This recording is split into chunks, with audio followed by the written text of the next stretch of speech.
Pralaya is an aeonic event which results in such massive downpour that the earth begins to dissolve itself. In the first few days of December, we had such an event here in Chennai.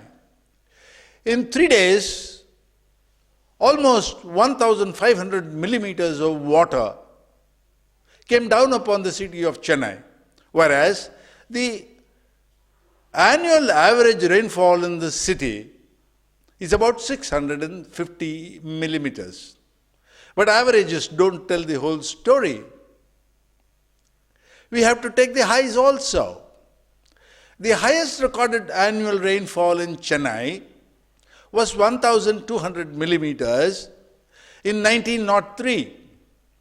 Now, we had 1,500 millimeters of rainfall in just 3 days. Added to that was the excess water left out of the Pundi reservoir, which rushed in, and in one fell swoop, it covered the Meenambakam airport with 2 feet of water. And then this Chambrambakam lake opened its sluices and let out 10,000 cubic feet per second of water for 24 hours. That comes to about 12 crore cubic meters of water. Imagine the Govind Sagar lake being emptying itself from Bakra Dam onto the city of Chennai, and the water rushing across the city to the sea. That was the fate of Chennai city. Now,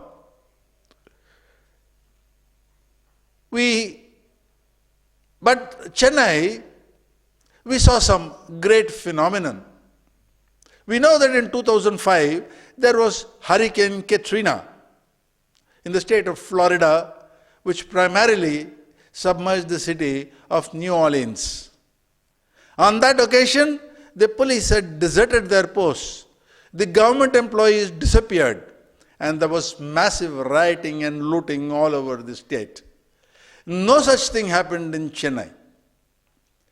We must be extremely thankful to our police forces, our fire and rescue system, and the National Disaster Relief Force, who were there on the spot, carrying away children and the elderly away from areas affected and making sure that at least a modicum of supplies reached those who were in the higher floors of the buildings. Geographically, Madras city is plains, pockmarked by shallow areas. Buildings ought not to have been constructed in these shallow areas, but the corrupt government of DMK and ADMK variety had permitted the conversion of these areas into building areas, and the unscrupulous builders built and sold the land to gullible public who will rue their decision for having purchased those houses in those areas. However, the water has started receding now.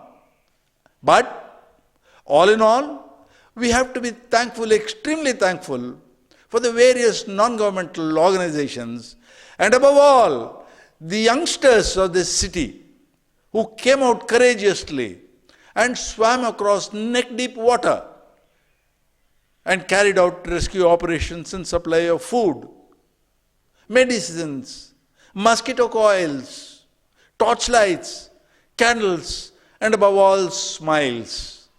These youngsters, for us, they prophesy a very good future when we have such dedicated youngsters taking over the reins in the years to come. And therefore, we are confident that Chennai will bounce back. And though it is battered now, it shall come back to its original glory. Jai Hind.